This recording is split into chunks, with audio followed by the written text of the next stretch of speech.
buenos días.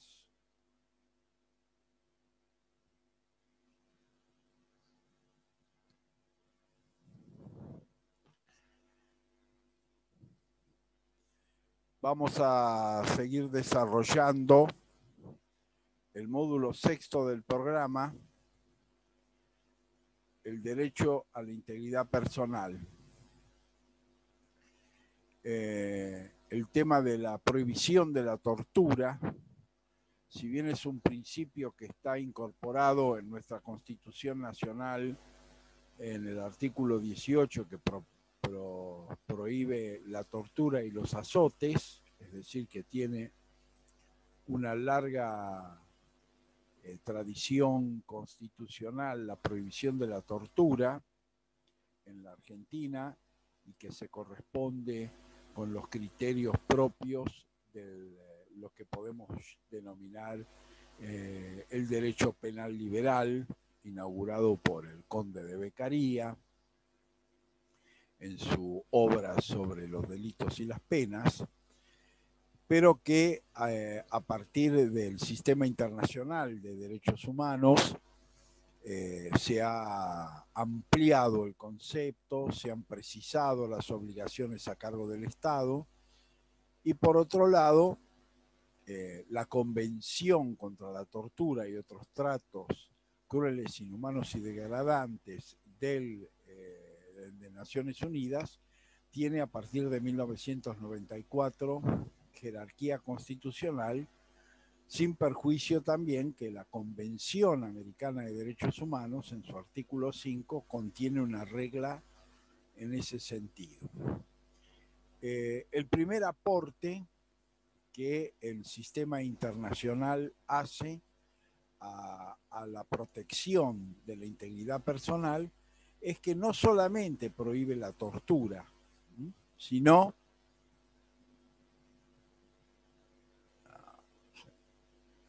bueno, sí, después les explico el tema del parcial. Bueno, el tema de la tortura, sino que además incluye lo que llaman penas, tratos inhumanos o degradantes, es decir, que no solamente se incluyen los casos específicos de tortura, sino otras formas de protección que son menos severas que la tortura, pero que también tienen la inclusión respectiva. En la Convención tanto de Naciones Unidas como del Sistema Interamericano de Derechos Humanos, que si bien carece de jerarquía constitucional, también la Argentina forma parte, y que precisan justamente un criterio mucho más amplio de protección. ¿Qué define la tortura? De acuerdo al artículo 1 de la Convención de Naciones Unidas contra la Tortura, son la producción de lesiones físicas o psicológicas graves. Es decir, que lo que distingue la tortura de tratos crueles, inhumanos y degradantes es justamente la gravedad. Esta distinción, si bien el artículo 1 de la Convención define tortura, también el artículo 16 de esa misma convención hace referencia a los tratos crueles, inhumanos y degradantes ante los cuales el Estado asume las mismas obligaciones. En el caso particular de la tortura, el sistema internacional relaciona la tortura con determinados fines, que es fines de castigar, fines de obtener obtener información, fines de amedrentamiento, por una parte, es decir, hay un cúmulo de finalidades que en general son las que se buscan a través de la tortura, es decir, en materia penal la aplicación de la tortura tenía como objetivo central la obtención de la confesión, y en un determinado sistema que es el sistema penal inquisitivo, en el cual justamente la confesión era prueba de autoría y de responsabilidad del ilícito. Después vamos a ver de qué manera también esta prohibición de la tortura ha impactado en los sistemas procesales penales, incorporando toda una serie de reglas que justamente procuran evitar la aplicación de la misma dentro del sistema penal.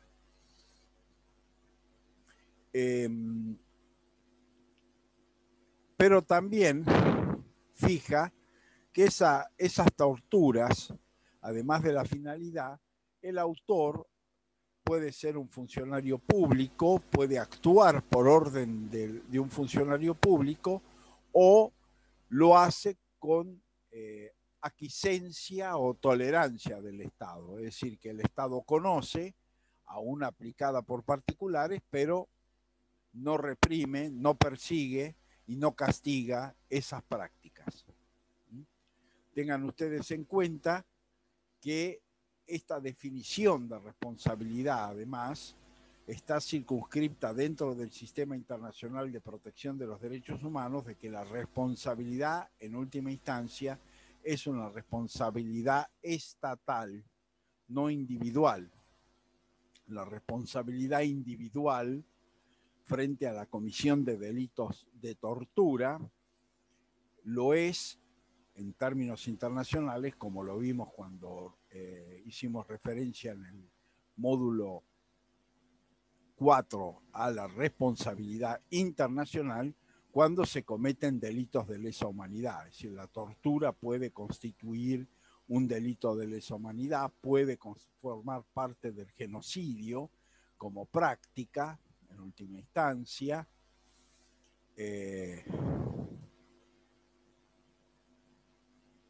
o puede formar parte de un crimen de guerra, por ejemplo.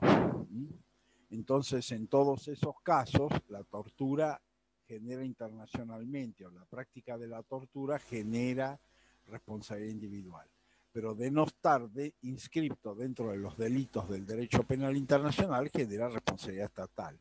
Es por eso que las convenciones, como la Convención de Naciones Unidas, que tiene jerarquía constitucional, hace referencia al Estado, recuerden ustedes, que esa responsabilidad del Estado puede ser por acción, es decir, porque son sus agentes los que la llevan adelante, o por omisión, porque frente a la práctica de la tortura no toma las medidas necesarias para evitar que la misma se lleve adelante, o en su caso reprimir o castigar a quienes la practican. En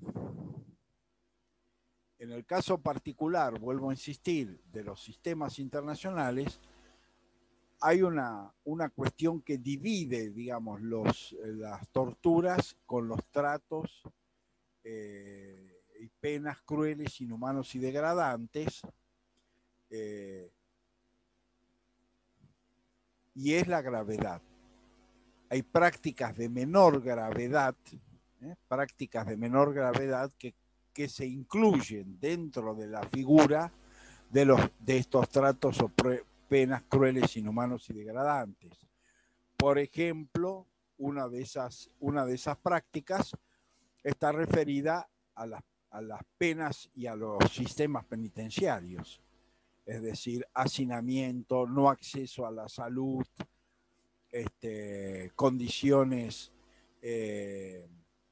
de higiene, de luminosidad, condiciones físicas de los lugares de detención, prácticas de traslados permanentes de una unidad penitenciaria a otra, por ejemplo, pueden justamente constituir esta característica de trato o penas crueles, inhumanos o degradantes, por ejemplo, o algunas prácticas en la forma de detención de las personas.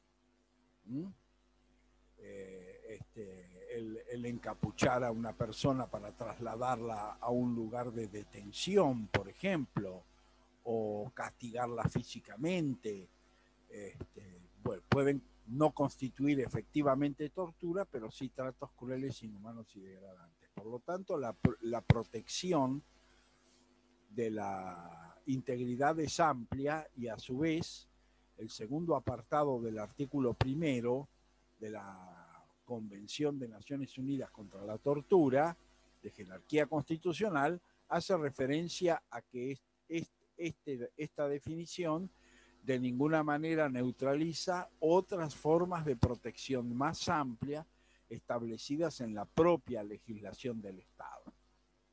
Es decir, que esa convención no puede ser interpretada de un modo restrictivo.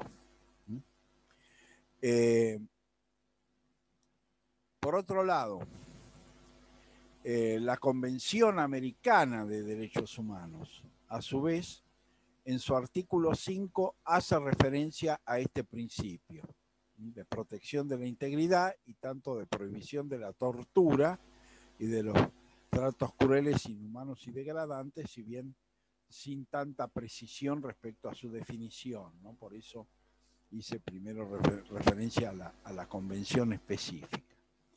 Lo importante del artículo 5 de la Convención Americana de Derechos Humanos es justamente el hecho de que incorpora otras situaciones que en general están ubicadas también dentro del sistema de cumplimiento de la pena o de los centros de detención existentes, que también están incluidas dentro de esta característica de tratos crueles, inhumanos y degradantes. Entonces, por ejemplo, en la Convención Americana de Derechos Humanos habla de la necesaria o la obligación de separar las personas condenadas de las personas procesadas y los mayores de los menores, por ejemplo, ¿no?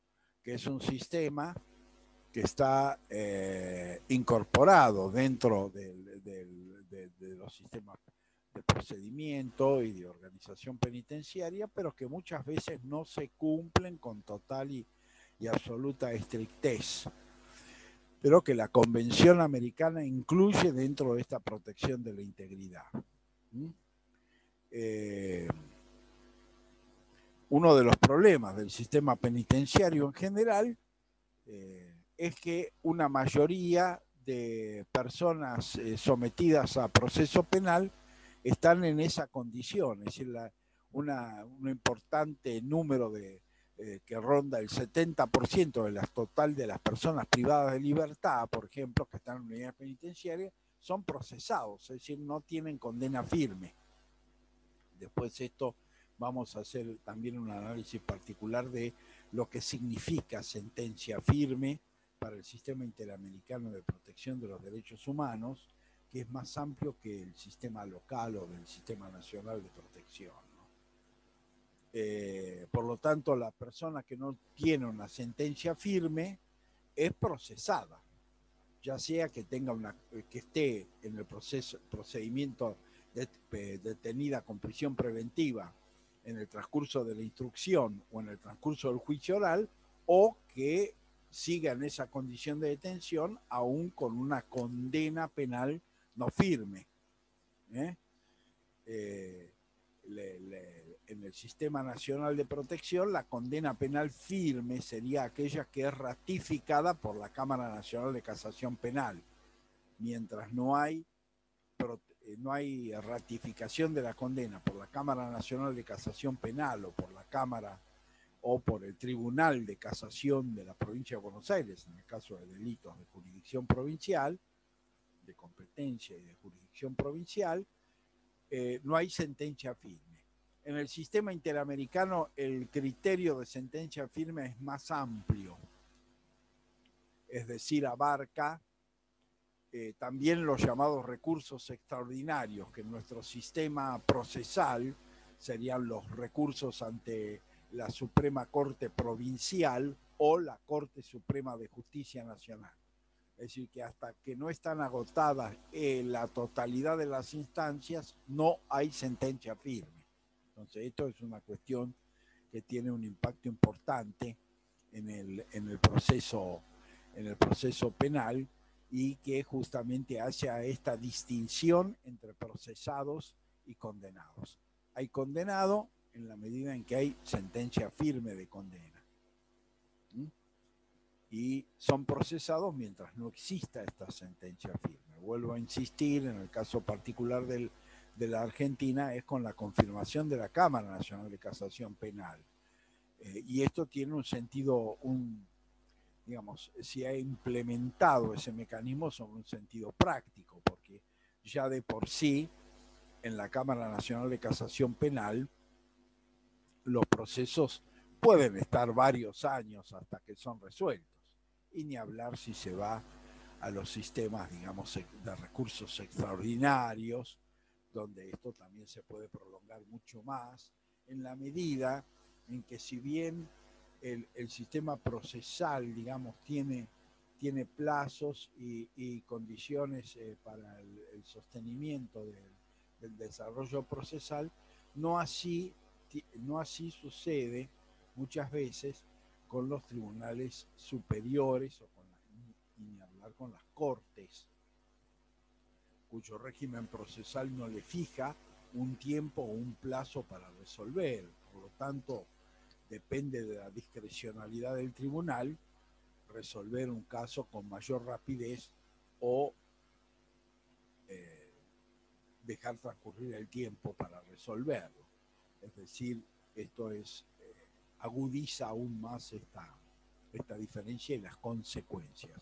Pero tengan ustedes importante que es una diferencia de trato de la persona mientras es procesado. ¿Por qué? Porque el procesado es inocente, porque hasta que no hay condena firme de juez competente, no hay responsabilidad penal dentro de nuestro sistema constitucional.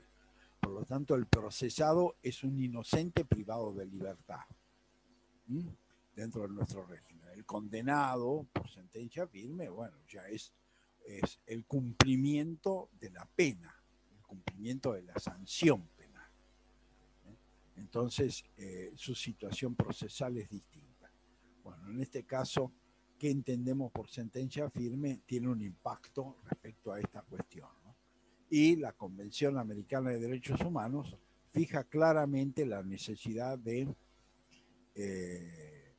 separar condenados de procesados y separar mayores de menores. La otra cuestión, que es una regla propia del sistema penal liberal, es que la pena no trasciende a la persona del responsable. Es decir, esta es una regla básica que significa, por ejemplo, que si un procesado fallece, la causa penal en su contra se cancela. Es decir, justamente porque no hay otros responsables que no sean el presunto autor. O lo mismo sucede si fallece cumpliendo una condena. Es decir, si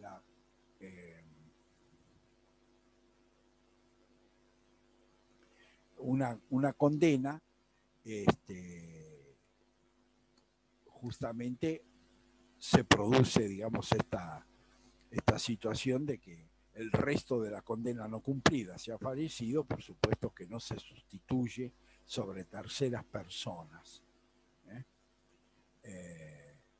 Acá me preguntan por qué hay tanta cantidad, digamos, por qué son los procesados. Bueno, los procesados, hay un gran número de procesados, justamente porque, por dos motivos. Uno, por el régimen de prisión preventiva. Es decir, esto es un tema que desde el punto de vista procesal ha ido modificando, pero a mayor rigidez del sistema de prisión preventiva, por ejemplo, mayor número de personas detenidas en proceso. Este es un factor, ¿no? Y esto ha ido modificándose. La legislación en la Argentina, justamente como consecuencia de la superpoblación carcelaria, ha ido modificando ese sistema, digamos, ¿no? De cuáles son los casos o en qué delitos se corresponde a la prisión preventiva y en cuáles no. Hay que expresar claramente de que el sistema interamericano de protección en este sentido ha establecido que las causales de una prisión preventiva deben estar dadas por dos fundamentos esenciales: entorpecer la investigación o procurar eludir eludir la acción de la justicia. Es decir, debe haber elementos objetivos en los cuales se establezca la posibilidad de entorpecer la investigación desde el lugar que se ocupa, por el lugar que se ocupa, que eventualmente puede generar un entorpecimiento, o por el tipo de organización criminal, que sería, bueno, esa persona puede amenazar a testigos, etcétera, o los puede eliminar, qué sé yo, como eran las conductas mafiosas. Entonces yo decía, bueno, una forma de neutralizar esa situación y de afectar la investigación o de destruir documentación, etcétera, bueno, es a través de la prisión preventiva. La segunda es que haya elementos que permitan sospechar que la persona procura o va a procurar eludir la acción de la justicia. Lo cierto es que también el sistema interamericano, si bien ha hecho hincapié en esta cuestión básica, también ha dicho que esto debe surgir de elementos objetivos, no puede ser una pura sospecha o especulación, como muchas veces se utilizó en el sistema de prisión preventiva, cuando había un grado de mayor rigidez por la pena en expectativa. Entonces se decía, bueno, pero si la persona había cometido un homicidio que tenía una pena máxima de 20 años, se presumía de que iba a tratar de evitar la acción de la justicia. Bueno, estos elementos son los únicos que pueden servir de justificación para la prisión preventiva, y a la vez tienen que surgir de elementos objetivos, de antecedentes que a uno le permitan, es decir, ya sea que la persona que se profugó, por ejemplo, y luego fue detenida, entonces,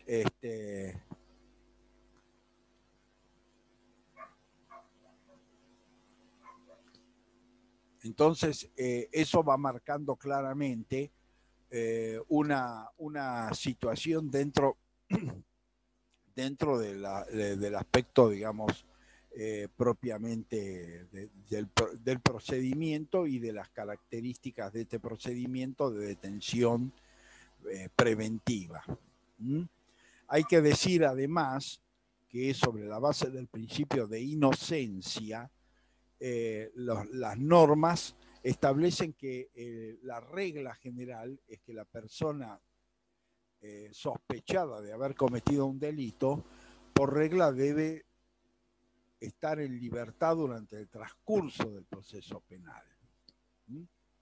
Es decir, que no se puede transformar, porque este es el otro problema, no se puede transformar en una pena anticipada, porque vuelvo a insistir, el otro problema que se da en la práctica es la duración de los procesos penales. Es decir, la acumulación de causas, la complejidad de esas causas, etcétera, hace que justamente a veces los procesos de instrucción, de juicio oral y de recurso ante la casación, tomando el sistema nacional o del Tribunal de Casación Provincial en su caso, bueno, llevan años, es decir, se resuelven después de años. Entonces, ¿esto qué genera? Bueno, que la persona está privada de libertad, y eventualmente nos vemos ante una posibilidad de que esto se constituya en una pena anticipada que después el juicio oral o la sentencia de la Cámara de Casación Penal no ratifique, que es uno de los problemas que también sucede. Entonces la persona estuvo 5 o 6 años privada de libertad y después es declarada inocente. Y entonces que ha cumplido una condena injusta, frente a la no comisión de un ilícito. Y el otro problema que se ha dado en la Argentina, porque si bien el artículo 10 de la Convención Americana de Derechos Humanos establece la responsabilidad del Estado por error judicial, es decir, que cuando se comete un error judicial hay que indemnizar a la víctima de ese error judicial, lo cierto es que la jurisprudencia de la Corte Suprema de Justicia de la Nación ha sido restrictiva, en el sentido de que ha señalado de que el proceso de instrucción es un proceso en el cual se exige para la privación de libertad, bueno, semiplena prueba, indicios vehementes de la responsabilidad penal, y que en el caso de la condena se exige plena prueba de la responsabilidad. Entonces lo que ha dicho la Corte es que son dos etapas procesales distintas, y en la medida en que ha habido semiplena prueba en un caso o ha habido plena prueba en otro, son situaciones que en definitiva no pueden ser calificadas como error judicial.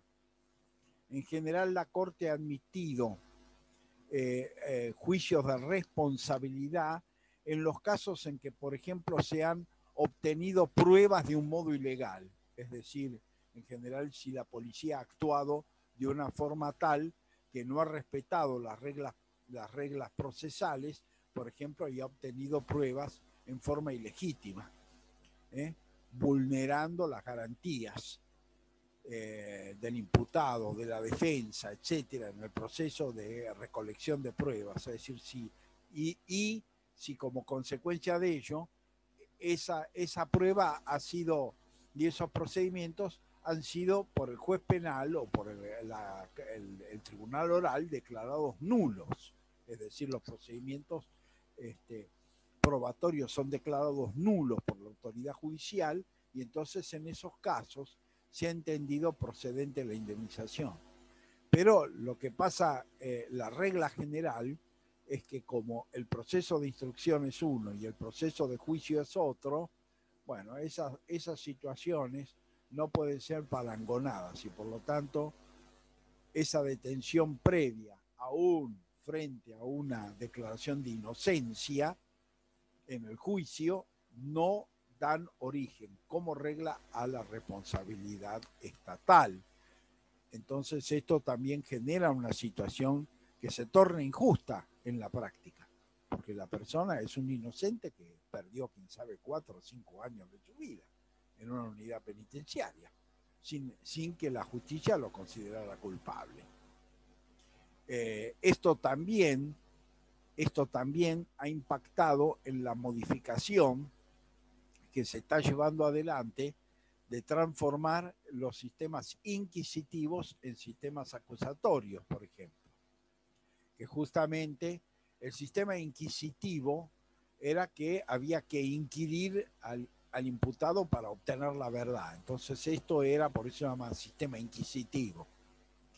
Y en el sistema inquisitivo, entonces estaba dos cuestiones fundamentales, que era, por ejemplo, se admitía lo que se llamaba la confesión extrajudicial, es decir, que la persona confesara ante la instrucción policial que había cometido el ilícito. Y eso de por sí ya constituía una semiplena prueba de responsabilidad. Y entonces, ¿eso qué sucedía? Bueno, que no había ningún control respecto a la forma en que esa declaración se había obtenido. Y esto favorecía los malos tratos o favorecía directamente la aplicación de la tortura con el fin de generar esta declaración extrajudicial con peso en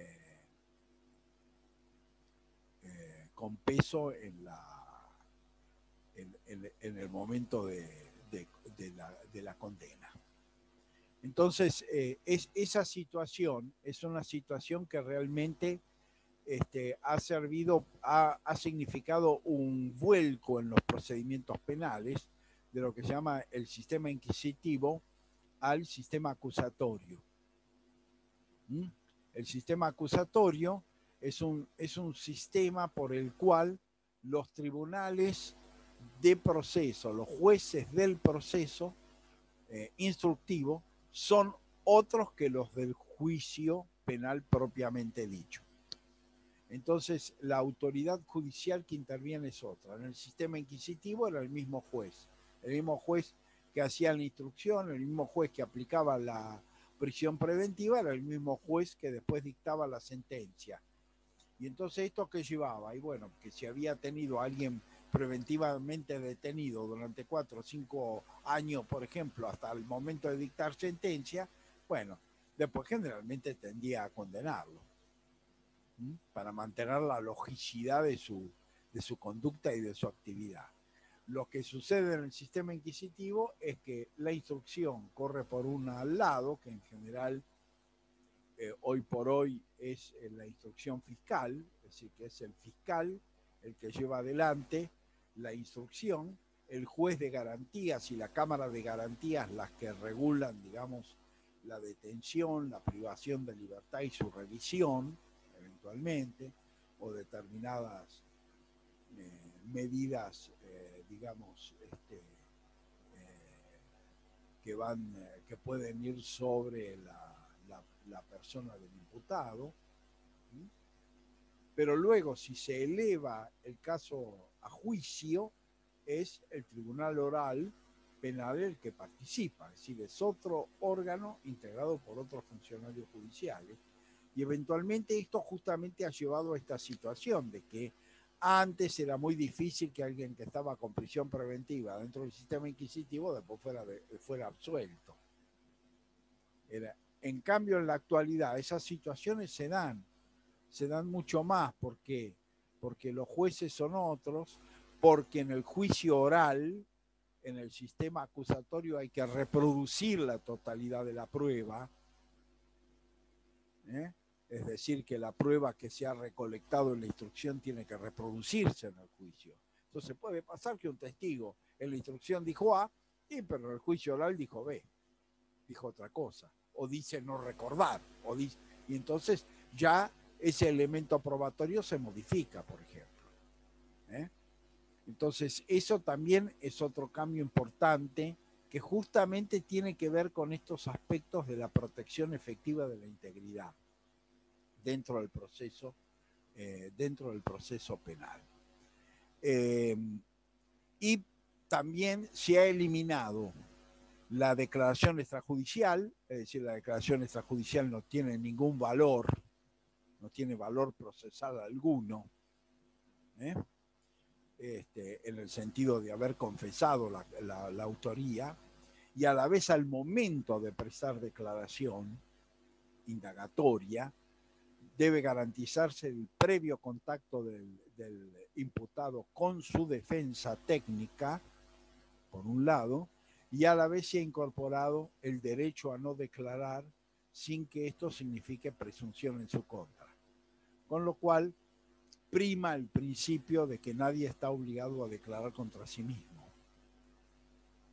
Y a la vez, claramente, en el sistema acusatorio, la indagatoria es un acto de defensa, con lo cual la persona puede no declarar, puede declarar y puede cambiar su declaración, o puede pedir declarar en varias oportunidades durante el proceso.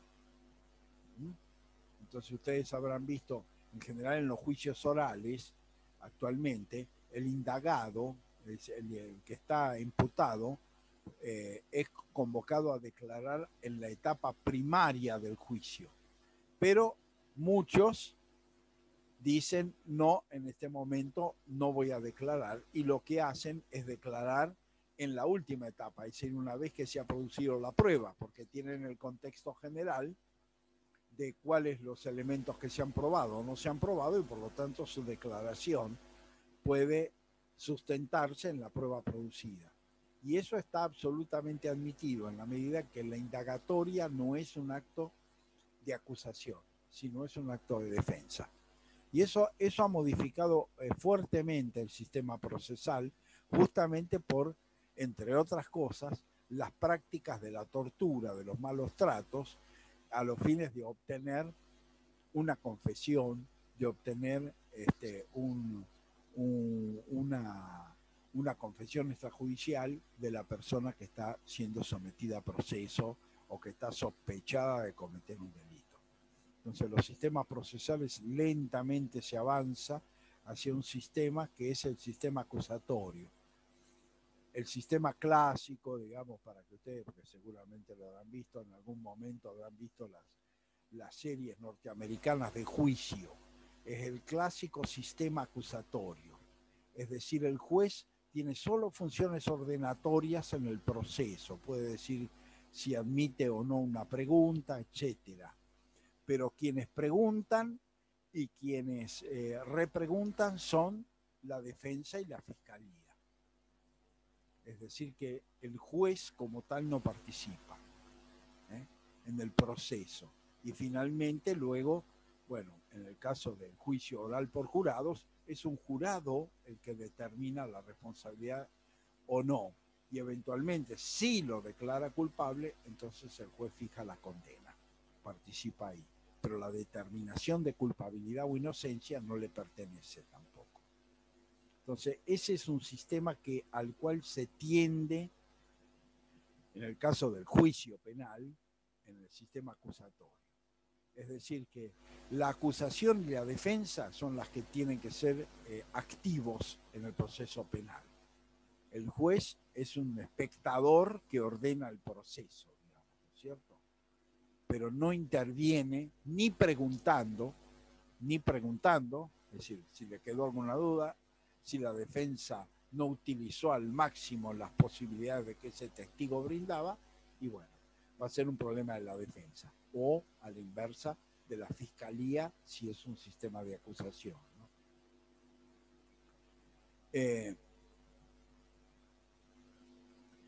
Bueno, ahora voy a contestar algunas de las preguntas que se me hicieron. Una es la separación de los presos entre mayores y menores, condenados y procesados. ¿Se encuentra consagrado solamente en la Convención Interamericana? No. Es decir, no está solamente en la Convención. En el Pacto Internacional de Derechos Civiles y Políticos está incluido, y a la vez, en el caso particular de la Convención de Derechos del Niño, también está otra cuestión que es importante tener en cuenta, que es el tratamiento diferenciado. Por ejemplo, la obligación de determinar una edad de inimputabilidad. Es decir, la Convención de Derechos del Niño no establece la edad, pero sí establece la obligación del Estado de fijar esa edad, ¿no? Que ustedes, es un tema de debate que aparece casi en forma permanente cuando justamente el autor de un delito es un menor de 14 años, de 15 años. En la Argentina, la edad de inimputabilidad es 16 años. Es decir, que si es menor de 16 años no es imputable penalmente, ¿no? Entonces ahí también hay toda una serie de diferencias entre el trato de mayores y menores. Por eso la separación o la diferencia, porque el proceso penal de menores es distinto al proceso penal de mayores.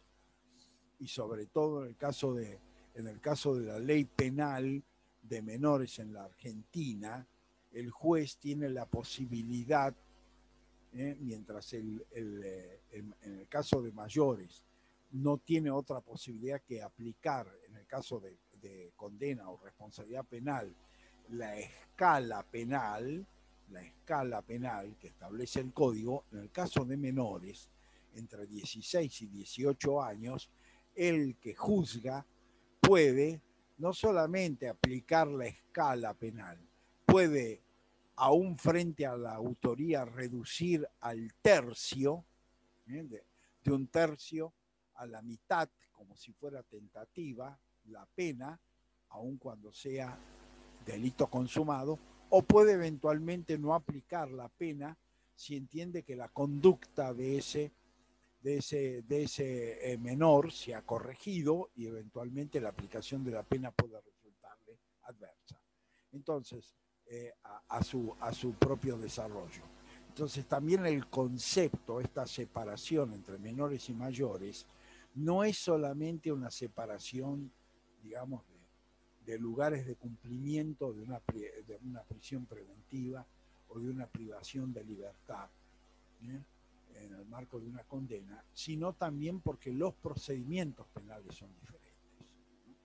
Esto, por supuesto, que ha dado lugar a muchos debates, sobre todo en la medida de a partir de qué edad se establece la posibilidad de la responsabilidad penal, ¿no? Recuerden ustedes también que la Convención Americana de Derechos Humanos, por ejemplo, prohíbe la aplicación de la pena de muerte a menores de 18 años. Es decir, aunque el Código Penal aplicable tenga la pena de muerte, si es un menor de 18 no se le puede aplicar, de acuerdo a la Convención. Es decir, está estableciendo un régimen. También se ha establecido, y ha habido casos argentinos que han sido llevados al sistema internacional, en un momento determinado hubo una serie de condenas por delitos graves, es decir, por homicidios, a cadena perpetua de menores. Bueno, eso está en la Convención de Derechos del Niño y a la vez es una regla que esas condenas a prisión perpetua, en el caso de menores no corresponden. ¿Por qué? Porque la filosofía de la justicia de menores es la recuperación del menor y no el castigo. Entonces se entiende que condenarlo a prisión perpetua es una forma de generar un castigo a largo plazo. Si piensen ustedes que si es cadena perpetua representan 20 años de cumplimiento de la cadena perpetua para eventualmente obtener la libertad condicional. Es decir, que es un largo tiempo, ya que la Corte Suprema de Justicia, es decir, nuestro sistema penal hablaba de cadena perpetua y la accesoria de prisión por tiempo indeterminado, que eso representaba la imposibilidad de la libertad condicional. Ese aspecto fue declarado inconstitucional, aún para mayores, por parte de la Corte Suprema de Justicia de la Nación. En la medida en que también otra cuestión que juega en este aspecto es la finalidad de la pena, que la Convención Americana de Derechos Humanos fija con claridad, que aún tratándose de mayores, la finalidad de la pena es lograr, digamos, la socialización, lograr la socialización del privado de libertad. Con lo cual tampoco la pena se puede transformar en un castigo indefinido. Esa es la razón por la cual también ha sido declarada inconstitucional. Por lo tanto, la distinción en ese sentido es una distinción entre mayores y menores que responde a varios aspectos.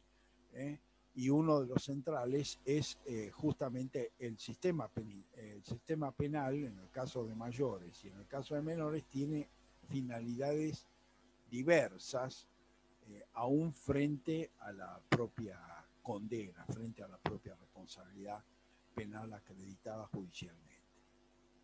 Después se me pregunta, ¿el detenido puede hacer un juicio de reparación al Estado por esos años detenidos siendo inocente? Bueno, ya lo expliqué, eso no, el criterio de la Corte es que en principio no puede. ¿Por qué? Porque han distinguido entre etapa de instrucción y etapa de juicio.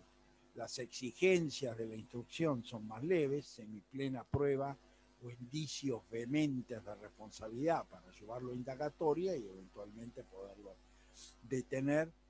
Sí existe una limitación clara, que es esta, que tiene que ser o peligro de fuga, digamos, eludir la acción de la justicia o entorpecer la investigación.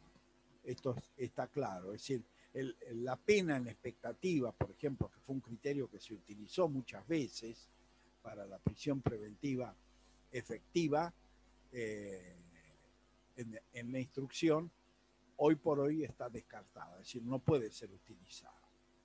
Es decir, sospechar que alguien que puede ser condenado a 20 años va a eludir la acción de la justicia, eso no basta.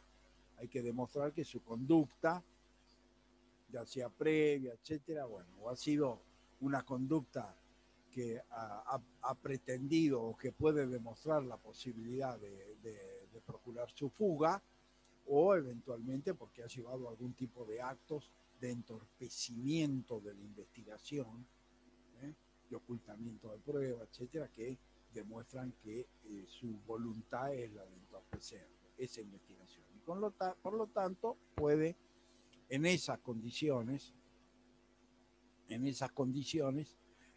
sí ser limitada su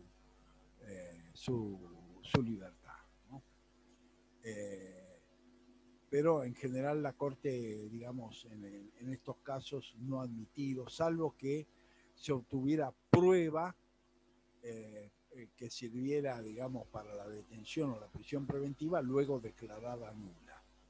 En esos casos sí ha habido casos de admisión de la responsabilidad. Después dice, la condición de los detenidos en Argentina no es una constante situación de tortura. Bueno,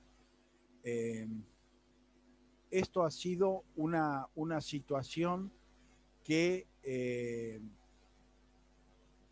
el tema es que en realidad es una constante. Y desde mi perspectiva personal, eso lo ha estado, por ejemplo, acreditando los informes permanentes de la Comisión de la Memoria de la Provincia de Buenos Aires, que lleva ya varios años haciendo anualmente un informe sobre la situación y las condiciones de detención. Además, en los últimos años lleva adelante un registro vinculado con el tema de la tortura. Y además, el año pasado ha sido designado como el órgano destinado a intervenir en el control de la aplicación de la tortura en la provincia de Buenos Aires, en la medida en que hay un protocolo facultativo, que es el tercer protocolo facultativo de la Convención de Naciones Unidas contra la Tortura, que la Argentina ha ratificado, si bien no tiene jerarquía constitucional, la ha ratificado, exige la creación de órganos, de comisiones destinadas al seguimiento y al control de la aplicación de la tortura, integrada por representantes de la sociedad civil, ¿no? Entonces, esa obligación, por ejemplo, y ese control hoy está en la provincia de Buenos Aires a cargo del Comité contra la Tortura y la Comisión Provincial de la Memoria. Evidentemente, esos informes representan que la práctica es una práctica constante, permanente. Entonces, desde mi perspectiva, no solamente es que la situación de tortura es constante, ese carácter constante, desde mi perspectiva, lo torna en un delito de lesa humanidad en democracia. Es decir, está ampliamente demostrado de que esas condiciones perduran, persisten, no se modifican, y a la vez están integradas a la responsabilidad estatal. Indudablemente hay una participación del Estado, porque además el servicio penitenciario es un órgano que está bajo la jurisdicción directa e inmediata del Estado nacional o Estado provincial. Por lo tanto, hay una participación del Estado de carácter directo. Son los propios agentes estatales los que llevan adelante esas conductas.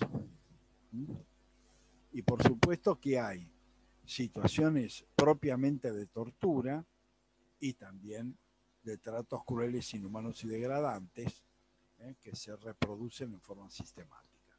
Entonces, mi opinión es esa. Mi opinión es que no solamente existe esa sistematicidad y esa masividad, sino que esa sistematicidad y esa masividad lo torna delitos de lesa humanidad desde mi perspectiva. Una situación que me consultan, Robledo Puch.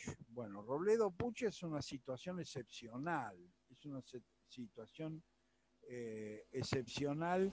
¿Por qué? Porque a pesar de que fue condenado inicialmente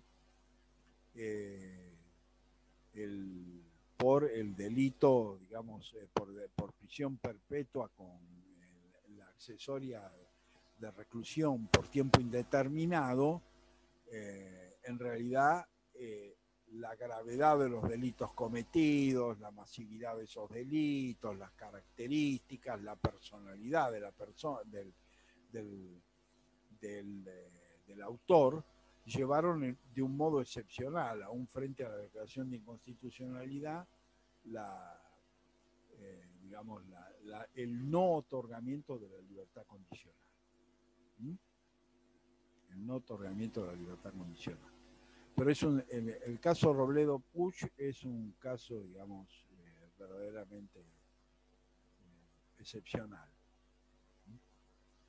por el cual la libertad condicional no fue, digamos, no le fue otorgada, pero por las condiciones y por las características de los delitos cometidos.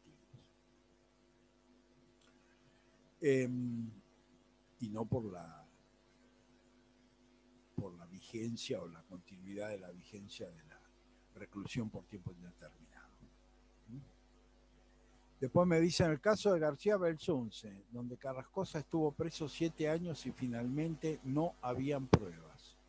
Bueno, yo no conozco a fondo, no he leído las sentencias, conozco el hecho. No he leído las sentencias, tengo entendido de que hay un reclamo de daños y perjuicios. Es lo que yo tengo entendido, de que ese reclamo existe. Vuelvo a insistir, una cuestión es que no haya pruebas, otra cosa es que las pruebas hayan sido falseadas. Esto ha sido el criterio de la Corte. Es decir, vuelvo a insistir, también los criterios de apreciación sobre la autoría y responsabilidad pueden ser modificadas, ¿no es cierto? Es decir, evidentemente esto sucede, hay fallos condenatorios en primera instancia que después la Cámara de Casación revoca o la Corte Suprema de Justicia revoca y eventualmente esto puede significar un cambio respecto a esa situación. Por el momento, vuelvo a insistir, habría que determinar, es decir, que no hay pruebas para establecer cuál es la cuestión, es que no hay pruebas para determinar la plena responsabilidad penal. Es decir, que ¿esto qué significa? Bueno, los jueces cuando juzgan, Tribunal Oral, Cámara de Casación, Corte Suprema, bueno, pueden analizar la prueba incorporada al proceso y determinar si refleja esa plena prueba de responsabilidad o no. Sobre la base que en el sistema penal actual es íntimas convicciones. La idea de las íntimas convicciones. Esto también es una modificación de la apreciación de la prueba en materia penal. Antes existía lo que se llamaba la prueba tasada, es decir, una declaración, por ejemplo, una declaración extrajudicial de responsabilidad adosada a una declaración testimonial que puede ser convalidante de esa declaración, era plena prueba. 2 testigos que en forma coincidente determinaran los hechos y la eventual responsabilidad del imputado eran coincidentes.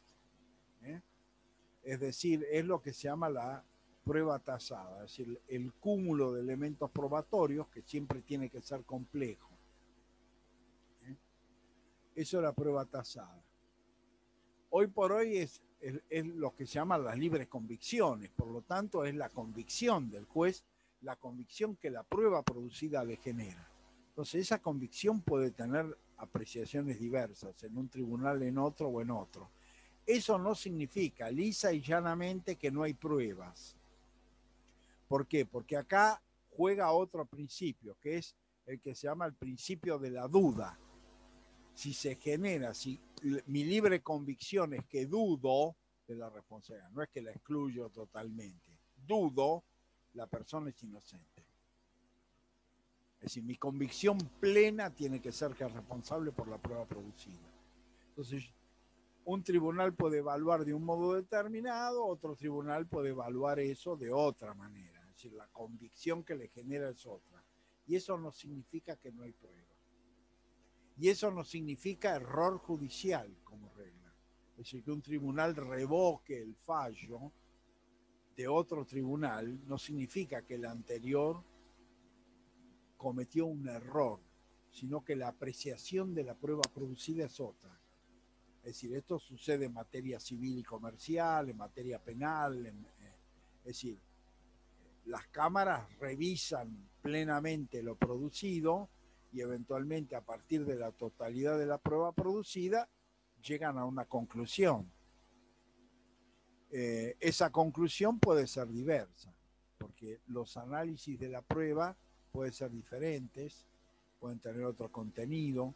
Además, en materia probatoria, otra regla general que existe es que el juez no está obligado a examinar el 100% de la prueba producida, sino aquella que entiende trascendente para la resolución del caso. Entonces, para algunos puede resultar, pero esto para mí no era trascendente, y otro puede decir, no, esto tenía una trascendencia y por lo tanto el juez la debió haber apreciado. Entonces, todas esas cuestiones son de apreciación, y esa apreciación o los cambios de criterio de apreciación de la prueba producida no constituye error judicial, constituye una alternativa propia de los sistemas de revisión. Entonces, de ahí también hay que establecer esa diferencia, ¿no? El hecho de que un tribunal haya revocado un fallo, haya revocado una sentencia, per se no representa que el otro tribunal cometió un error, sino que tuvo en principio una apreciación distinta. Entonces hay que profundizar en el caso concreto y determinar de que, bueno, se valoró prueba inexistente, se valoró prueba que eventualmente estaba fuertemente contradicha con otra, que se desconoció o no se analizó. Bueno, hay que tratar de probar algunas conductas, digamos, justamente de arbitrariedad en el examen de esa prueba.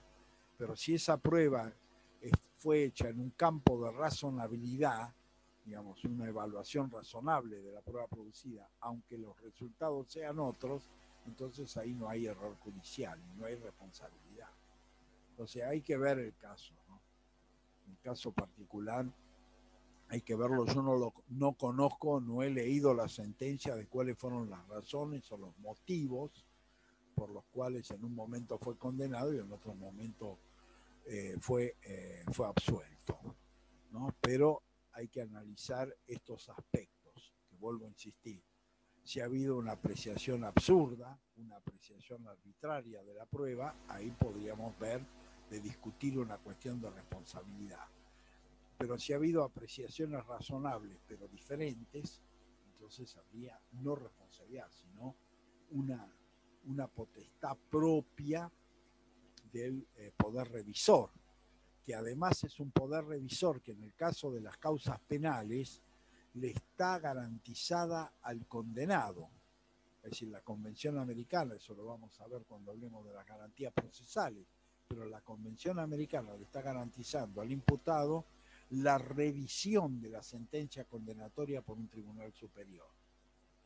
Con lo cual, evidentemente, esto está habilitando la posibilidad de la revisión y la posibilidad de cambiar la sentencia de condena. Y esto, por supuesto, no generaría per se una responsabilidad, ¿no?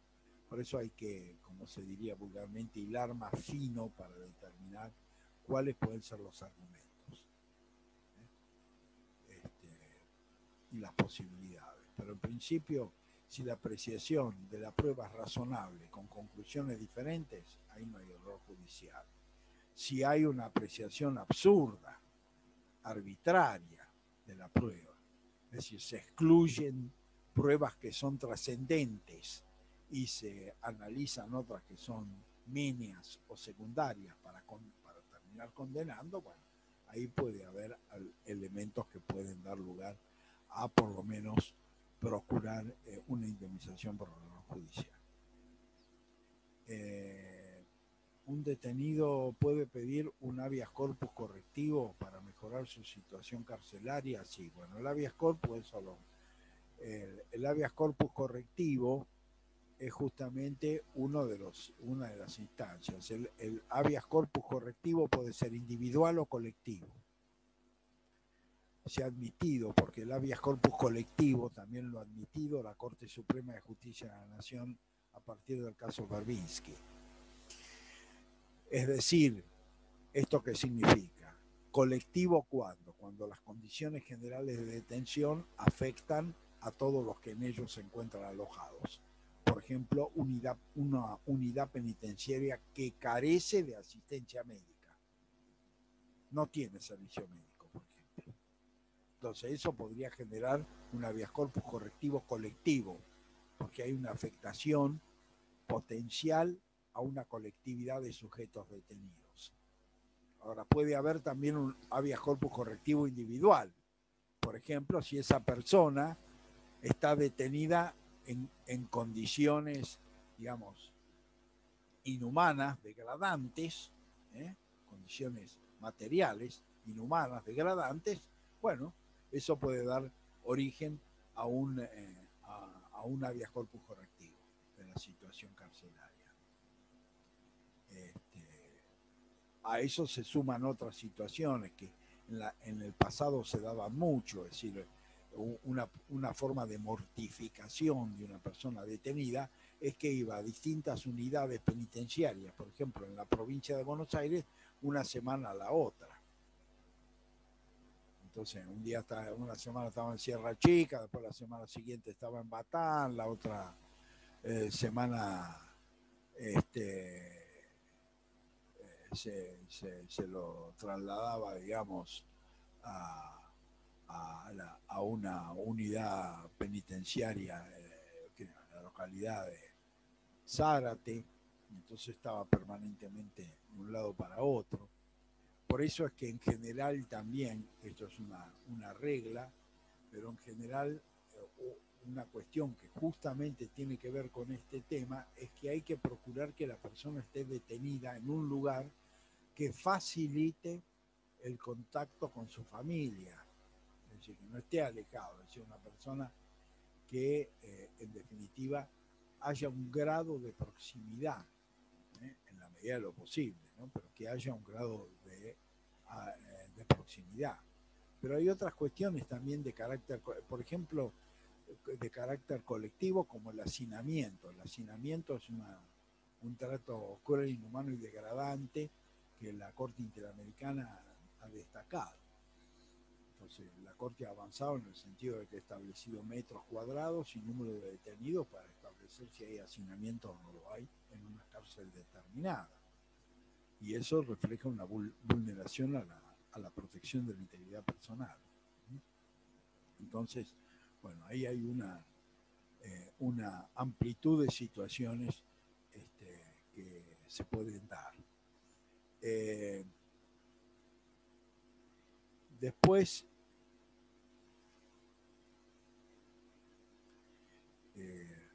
esa detención, como lo dice la Convención, la detención entre procesados y condenados significa también diferencia de trato.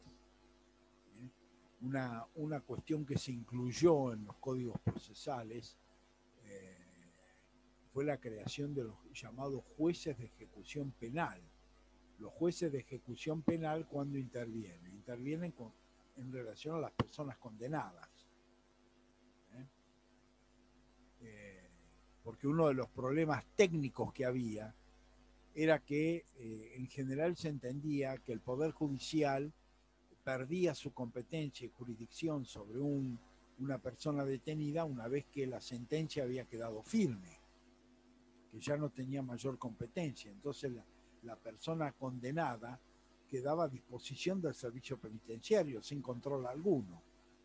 Entonces, esto es lo que dio origen a los jueces de ejecución penal, es decir, que una vez que la persona está condenada, el seguimiento de esa condena y la forma en que se cumple es parte de la competencia de los jueces de ejecución penal.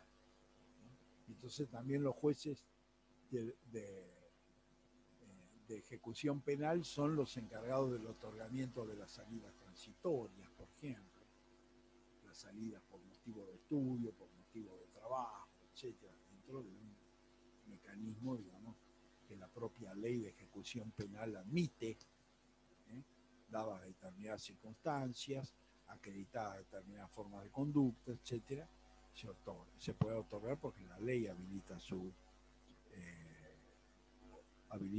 otorgamiento. Y en general, como ustedes habrán apreciado y es bastante público, muchas veces esto genera conflicto.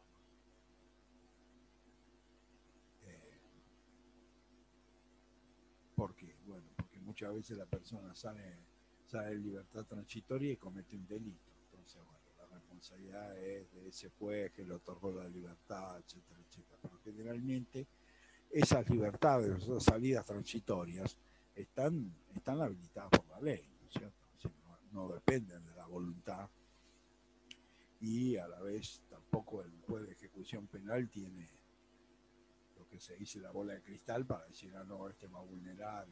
Tiene que evaluar las conductas del imputado, las conductas del condenado y de la forma en que ha cumplido la condena. Esto es una situación que le corresponde evaluar. Tampoco puede anticipar de una forma definitiva, porque lo que debería hacerse es que a la vez debería haber formas de contralor de esas medidas, ¿no? Que es algo que se ha querido instar, pero que no se ha implementado definitivamente, que es lo que se conoce como policía judicial. Es decir, esa policía judicial estaría en relación más directa con el Poder Judicial, y por ende no solamente estaría en la relación de instrucción y de juicio, sino además en el proceso de ejecución, que en muchos casos depende, digamos, de una sola voluntad. Hay que sostener, hay que aclarar con respecto al tema de la tortura, que la tortura no solamente son sufrimientos graves físicos, sino también psicológicos. La convención habla también de morales, es decir, que hay una integridad física, psicológica y moral, es decir, que el concepto de integridad es amplio. Y por lo tanto puede haber no solamente tortura cuando se produce sufrimiento físico directo, sino cuando se produce un sufrimiento psicológico severo. Por ejemplo, una práctica bastante común durante el terrorismo de Estado eran los fusilamientos fallidos. Es decir, se llevaba a los detenidos, se los ponía contra la pared, el cielo, la punta, el fuego, y después no se tiraba, por ejemplo. Entonces eso llevaba un sufrimiento grave, pero desde el punto de vista psicológico, no físico. Por lo tanto, en ese sentido, también el concepto ha quedado mucho más aclarado, ha quedado mucho más precisado en el sistema, digamos, en nuestro sistema constitucional, a partir de vuelvo a insistir, de las convenciones de derechos humanos jerarquizadas, tanto la Convención Americana de Derechos Humanos como también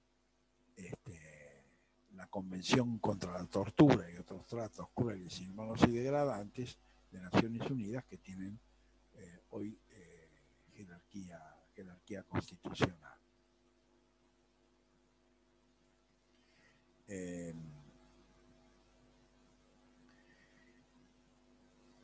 Bueno, vamos a incluir ahora algunas reflexiones sobre el tema de la prohibición de la esclavitud y la servidumbre. Nuestro régimen constitucional establece en forma clara la prohibición de la esclavitud. La prohibición de la esclavitud, que se va a incluir en el artículo 15 de la Constitución Nacional por la reforma de 1860, establece no solamente la prohibición de la esclavitud dentro del territorio nacional, sino la libertad de todo aquel esclavo que pise el suelo argentino. Es decir, que no solamente establece la libertad de los esclavos dentro del territorio, sino que los esclavos que eventualmente ingresen por la frontera a la Argentina también son libres.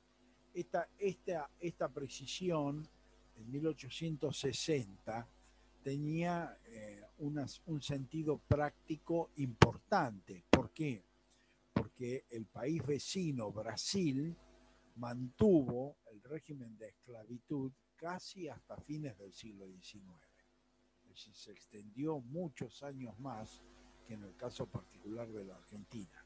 Entonces, ¿esto qué determinaba? Bueno, determinaba que el esclavo que saliera del Brasil, es decir, que cruzara la frontera del Brasil a la Argentina, por el solo hecho de pisar suelo argentino, dejaba de ser esclavo, era hombre libre y por lo tanto no podía ser reclamado. Nuestro sistema tiene es un sistema que tiene la tradición de la Asamblea del año 13, digamos, como precedente, que fue lo que se denominó la libertad de vientres. La libertad de vientres, por supuesto, que no prohibió la esclavitud. Entonces, ¿qué significaba la libertad de vientres? Bueno, que todo hijo de esclava que nacía en el territorio era hombre libre. Esto representaba la libertad de vientres.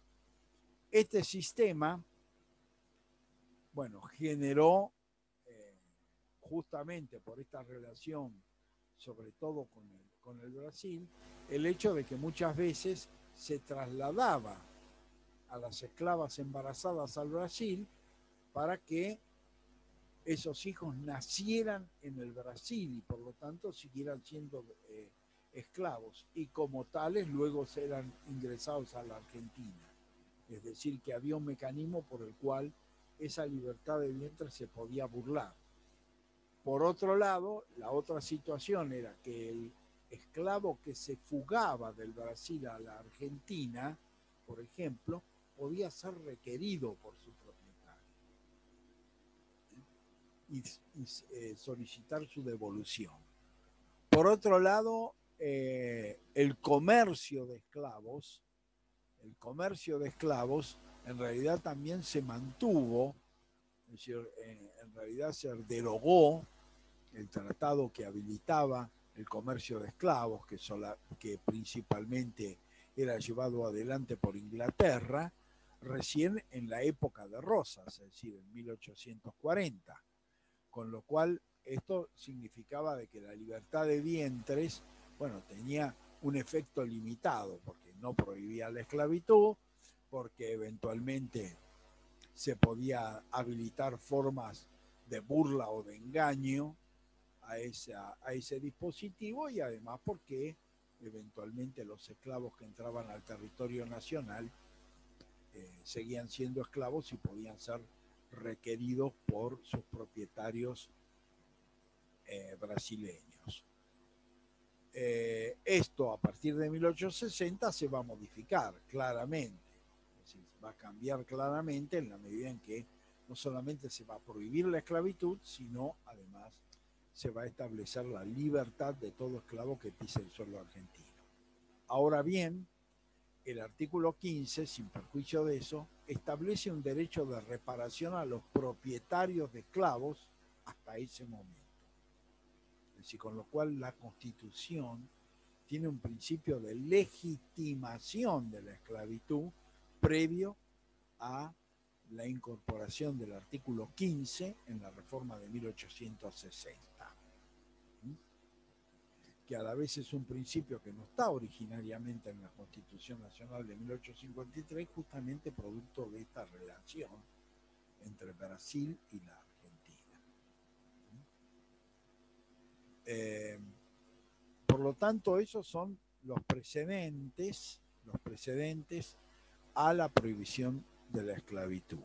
Por supuesto que la Convención Americana de Derechos Humanos, por ejemplo, artículo sexto, prohíbe la esclavitud y la servidumbre en forma absoluta. En forma absoluta. Ahora bien, se incorpora, ¿por qué se habla de esclavitud y se habla de servidumbre? Bueno, la esclavitud, como no sé si es una cosa bastante conocida, la esclavitud tornaba a la persona en objeto en el comercio. Es decir, perdía su calidad de persona y se transformaba en un objeto en el comercio. Era comprar una cosa. Es decir, así como, qué sé yo, podía comprar una vaca, podía comprar un esclavo. Es decir, era una cosa. Carecía total y absolutamente de todo derecho, porque como no era persona no tenía derecho a nada. Por lo tanto, eso significó, digamos, la comisión de las peores atrocidades, porque los castigos son inhumanos, los castigos ejemplificadores que a veces llevaban casi a la muerte a quien era castigado, los abusos sobre las mujeres esclavas, la forma de alimentación precaria, o sea, todo estaba, digamos, admitido, estaba legalizado. ¿Por qué? Y bueno, estaba legalizado porque la esclavitud transformaba a esa persona, hombre o mujer, o niño, en una cosa. Y por lo tanto, una cosa que carecía de todo derecho, es decir, que no tenía derecho a la vida, no tenía derecho a la integridad personal, no tenía derecho a nada. La servidumbre es lo que se llama actualmente, digamos, la esclavitud contemporánea o la esclavitud actual. La servidumbre es reducir a una persona, es decir, a un sujeto, a un titular de derecho, a condiciones que significan la supresión o el desconocimiento de esos derechos de una manera severa. Es decir, es lo que se ha visto reiteradamente en la sujeción a la servidumbre de personas, por ejemplo, que trabajan en los llamados talleres clandestinos, por ejemplo, entonces que no tienen derecho a salir, que están permanentemente encerrados, que trabajan 14 horas o más diarias, etc. Es decir, que están en condiciones infrahumanas, directamente en condiciones infrahumanas de explotación, pero son sujetos de derecho. Es decir, no es que son una cosa, en la práctica se los transforma en una cosa, pero desde el punto de vista jurídico, constitucional, son una persona. Pero estas nuevas formas de esclavitud contemporánea, digamos, son formas totalmente actuales. Nosotros hemos tenido, y lo seguimos teniendo, situaciones de servidumbre, sobre todo en ciertas quintas de los alrededores de Mar del Plata, donde se ha verificado que las personas, muchas veces inmigrantes, venidas de países limítrofes, se les retira el documento, se los tiene, digamos, durmiendo en lugares realmente carentes de toda comodidad y de todo servicio, y además en una forma de explotación, digamos, laboral extrema. Entonces, esa situación es una situación que es absoluta y totalmente actual. Entonces, la importancia de la prohibición, hoy por hoy, insta más que en la esclavitud, porque la esclavitud ha dejado ha dejado de ser rentable para el sistema de producción. Esta es la realidad de la situación a partir del proceso de la revolución industrial. La revolución industrial está exigiendo una cierta capacitación, una cierta forma de capacitación, y es por lo tanto que esa capacitación requiere del reconocimiento de persona de quien la va a llevar adelante. Pero luego esa persona con esa capacitación es sujeta a condiciones infrahumanas de vida y de explotación laboral.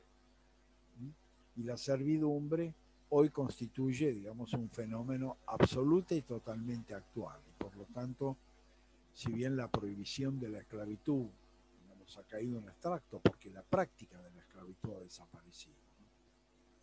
Es decir, porque ha dejado de ser, vuelvo a insistir, una forma de producción rentable para el sistema capitalista, y por lo tanto ha terminado agotándose. Aún, vuelvo a insistir, como en países en los cuales se prolongó durante muchísimo tiempo, como es el caso particular del Brasil. Pero ya es una forma de explotación que se ha transformado de esclavitud a servidumbre. Es decir, esto no quiere decir que estas formas de explotación extrema han desaparecido, pero sobreviven con otras características. Y sobre todo, ¿cuál es la distinción entre uno y otro? Es el sujeto víctima. Es decir, el sujeto víctima de esclavitud se transforma en una cosa. El sujeto víctima de servidumbre sigue siendo un sujeto de derechos, pero sometido a condiciones infrahumanas de vida o de explotación. Debo insistir, nosotros tenemos tanto en la situación local próxima, pero también a nivel nacional durante largos tiempos, cosa que sigue siendo un fenómeno actualmente existente, está esa situación de sometimiento de servidumbre, sobre todo de personas, en muchos casos inmigrantes, que se los trae con una idea de trabajo a la Argentina, por ejemplo, y después se le termina secuestrando la documentación, encerrándolos en galpones y manteniéndolos con un trabajo, con una, digamos, privación de libertad absoluta, y por el otro lado en condiciones de trabajo, de explotación humana, porque se los hace trabajar 12, 14 horas, y vuelvo a insistir, a veces sin acceso a los servicios básicos, sin sanitarios adecuados, etc. Bueno, me pidieron al comienzo una aclaración sobre el tema del parcial. Yo ya creo que lo he dicho en otras oportunidades, pero voy a volver a insistir.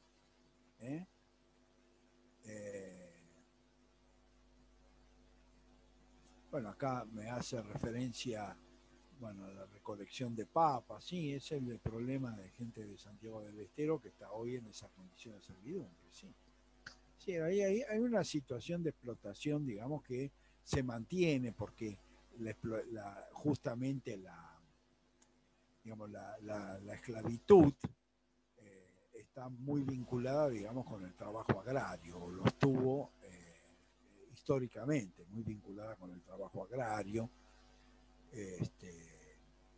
y esto se sigue manteniendo, no se sigue sosteniendo en el tiempo a través de la servidumbre. Bueno, me pedían explicaciones sobre, yo creo haberlas dado, pero bueno, voy a reiterar lo siguiente. El parcial va a ser el 19. El parcial va a ser el 19 a las 10 de la mañana. Van a tener media hora para contestar 10 preguntas que van a tener 4 opciones cada una, de las cuales de esas 10 preguntas o 10 temas hay que marcar de esas 4 opciones la que es correcta. Es decir, hay una correcta de las 4 opciones. Entonces es un tema, 4 opciones y marcar la correcta. Y va a haber 10 temas y cada opción correcta es un punto. Es decir, el que da de cada uno de esos 10 temas contesta 4 de los temas con opciones correctas va a tener un 4. El que contesta 2 va a tener un 2. El que contesta las 10 correctas va a tener un 10. Es decir, eso es el cálculo del tema, ¿no? Y el criterio de evaluación es ese, ¿no? Es decir, un tema, creo que la otra vez también di un ejemplo, por ejemplo, vinculado con el tema del delito de lesa humanidad, etc. Es decir, de las temáticas que vamos viendo, bueno, una serie de afirmaciones que están vinculados con esa temática. ¿Eh? Es decir, yo puedo decir, bueno, ¿qué es? Tortura, entonces el delito de tortura lo constituye, qué sé yo, sufrimientos leves, físicos o psicológicos. Por ejemplo, puedo decir, la convención no contempla otros delitos que no sean el de tortura. Bueno, entonces y eso es decir, bueno, no son leves, son graves, por lo tanto esa afirmación es falsa, hay otras formas de imputación que no son exclusivamente la tortura. Bueno, uno tiene sobre la base de esa temática 4 afirmaciones, y de esas 4 afirmaciones determinar la correcta. ¿Mm?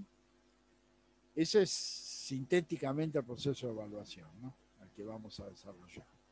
Entonces, y por supuesto, cada respuesta correcta respecto a cada tema representa un punto. Y se aprueba con 4. Es decir, eso, la aprobación es con 4. Y después hay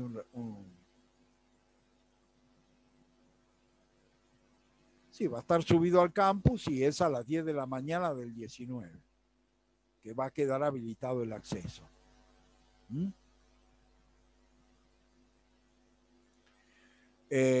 La nota se da el día siguiente. Me preguntan el día siguiente. Sí, el día siguiente o al otro, ¿no? Porque a la vez después hay 7 días, porque es el 19 y creo que el recuperatorio es el 3 de mayo. Con lo cual hay todo un tiempo para que ustedes tengan la nota y tengan el tiempo para la preparación del recuperatorio, dentro de ese esquema en que ya está elaborado. Con lo cual se entiende que eso a mí, al docente le da 7 días para dar la nota y después de ahí 7 días para que ustedes den el recuperatorio, ¿no? Pero la nota la van a recibir antes de ese plazo. Bueno, nos vemos mañana. Hasta mañana. Hasta mañana, profesor. Gracias.